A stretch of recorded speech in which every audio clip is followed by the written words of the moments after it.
Not at all.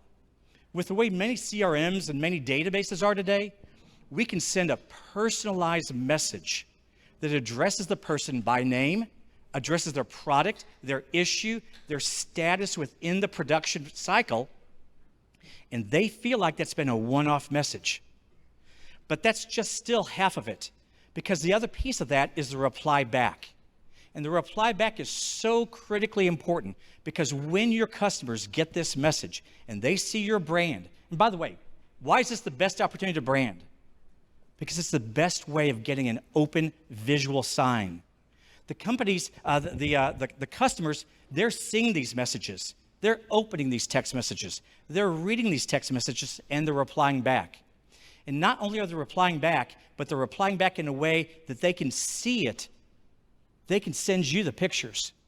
So we hear from a lot of people that say, well, you know, we really want to have them take pictures for the service process so that we can see what's taking place. But the problem is that they're emailing us these pictures and we have to sort them and do stuff with them. Well, through text messaging now, people can take the pictures just like they do, just like everyone's doing with pictures of things going on in life. And they're texting those pictures back that very same number. And those pictures then can be managed, forwarded on. And the messages that come back from homeowners are as important to them as a phone call coming into your business. So we have to treat them with respect every single time they reply. So technology now allows it that not only can they reply to a message and it comes into some dashboard, but it can be posted back to your CRM most of the time. And technology even has it to where it can go to an email notification. And you're like, yeah, what's the deal with email notifications? Well, let me tell you, I can't tell you how many companies have after-hour processes whereby a customer replies after hours and that email notification goes to one of the employees. They reply to their email and it translates it back to a text message to the customer. Now you have a conversation going on to the customer via text, but the employee is managing it after hours from their cell phone using email notifications. They're just watching it as it comes in. I skipped a slide here. This is also so important. Personalization with pictures of the reps, de-arming the anxiety that these homeowners feel when they've agreed to let a stranger into their house. But not just a picture, we can also send links, information links about the people coming to the house. We can do it not just for sales, but for measure, for service, for installation, all the way through the process. These types of messages are common these days. So homeowners want consistent, systematic messaging from the same phone number with the same type of logos and pictures where they can see the history, they know what's going on, and more than that, you have that same history. So messaging can take place from initial text chat on your website or third-party aggregator messages, all the way through the homeowner lifecycle to review requests, as Brian takes care of, rehash, drip campaigns, where if it's a demo, no sale, through text messaging, you can start touching them, but in such a way that it's respectful to them. If they reply, let's stop this drip. Let's treat them as if they're the most important part of your business. And to finish that, well, one more thing. Also, the measurable impact on sales. We hear from a lot of our customers, and we can tell you right now that by using this process, the lead to set rate will increase between 10 to 15%. That's pretty big.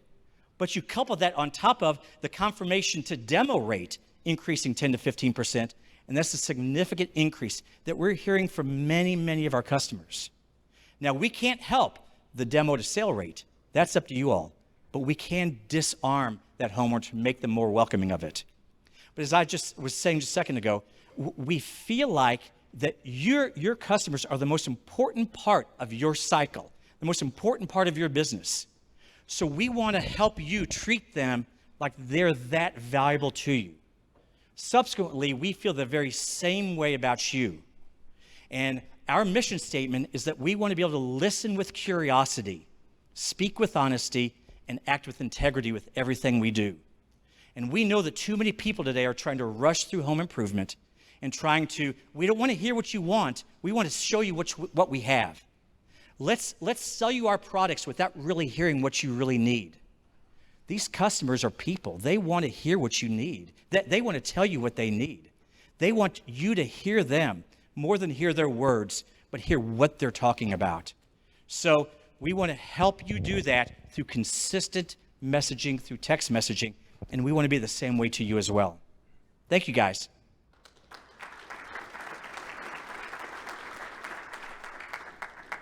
Thank you, Mark. Just want to share with you on communication. Recently, I had a conversation with an LA firm, Los Angeles. They're one of the top research firms in the country, dealing primarily with advertising and focus group types of things. We were speaking, and they said that in our industry, the number one downfall in every research project all over the country they've done, number one, is not product no good, not installation no good.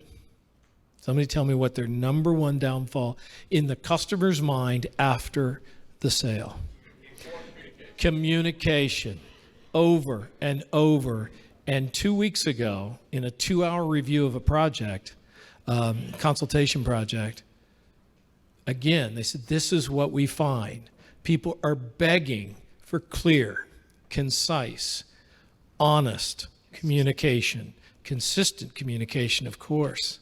So you do need to think about your business. This is what customers, when they're able to express themselves without any pressure for bias, when they're able to be completely open, they say, gosh, communication was a nightmare with these people.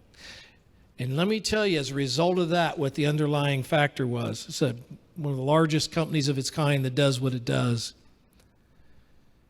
People say this, I'm satisfied with my contractor. What a terrible thing to say. See, satisfied means I'm okay with what you did, but I would never refer you to a friend, neighbor, or family. I would never put them through it. I would never put them through. 4 weeks, I never heard. I didn't know. Was my product ordered? Was things moving forward? At 8 weeks, I was calling, and I couldn't get a return call. It's coast to coast, every state they've ever done a project. They say, hey, yeah, you delivered. I'm satisfied. There was something said earlier on this, and that's why I'm speaking to it. I don't know if you got it deep enough. Satisfied customers are a sign of failure. Raving fans who tell their neighbors, hey, you got to call this company. Somebody sees their kitchen, their bathroom, that maybe you did James Hardie siding, maybe you did vinyl siding, maybe you did windows, it doesn't matter. Hey, I see you got a new roof. Oh, if you ever need a roof, you got to see my guy, my company, my lady. She did this kitchen. They're raving fans. They send you tens upon tens, then hundreds of thousands of dollars in business. Or they cost you hundreds of thousands of dollars by not recommending you and letting the people wander where they may. Number one complaint, communication. It doesn't have to be as hard as we make it. People say, but I'm under stress. My team's stressed. There's some of them are distressed, as you talk about. We don't have time to get automated. We don't have time to figure out easy communication. Right? Does that make sense? We're so busy right now. Hey, when things slow down, Mark, we'll get it together on the communication. Hey, Brian, when things slow down, we'll start talking to our customers. See, then it's always what? Too late. Let's bring up another gentleman I'm excited to have on the stage with us to talk about the power of something that was old and forgotten, that was once dynamite, that was kind of talked about as gone forever. And what he has discovered in working with people in our industry is everything old can be powerful again. And they're doing some exciting things in the way of talking to customers, talking to people around jobs, talking to people in lookalike audiences, if you know what that is. So please welcome Andrew Edinger. Andrew. Hey, how are you guys? Thanks for having me here. What we want to talk to you about is efficiency in marketing and how we can achieve that. Obviously, like back in 2008, there was a big shift when the recession came, and digital became a huge avenue that we went after because it was cheaper. You could reach more people in bulk. Television and radio is a great way to reach the masses at a cheap price point, but obviously over time, because of technological advances, it's lost some of its staying power. Not to say that it doesn't work. Advertising is all about branding, but we want to talk to you about branding, engagement, retention, and how that creates efficiency. Brian mentioned something about, we're all busy now. What are we going to do about our clients later? Well, when COVID first hit, I read an article from Harvard University, and it said, okay, so as an entrepreneur, we wake up and we're scared every day. We don't admit it, but we're scared every day because we feel that if we let ourselves rest, that we could lose it all tomorrow. And the thing is we've transitioned into a world of instant gratification, trying, for leads today. As you spoke about, we don't want to offer people products that we want to sell. We want to offer them solutions to problems that they have, but we can't time when they need our service. We need to brand them so that when they do need our service, that they think about us. So, there's a lot of things like, as far as like the days of splash and spray, they're over.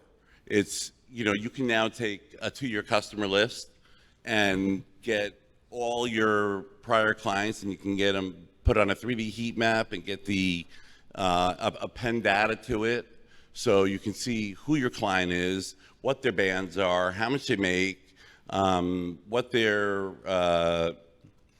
home values are, and now we can go down to a granular level of like carrier routes to find lookalike clients.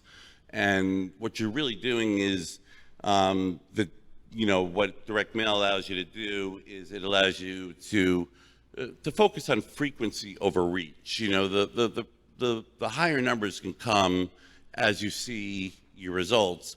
As an industry, like I used to play a game with my old partner, and it used to be like, what product is synonymous with, like Vaseline. You go into Walmart and you try and buy Vaseline. It's not Vaseline. It's petroleum jelly. And a lot of you guys are the behemoths, but think about how you guys were able to, back in the early 2000s and the 90s, use television to create a name that was getting you an ROI now, but also planting the seeds for tomorrow. And we've lost a lot of that.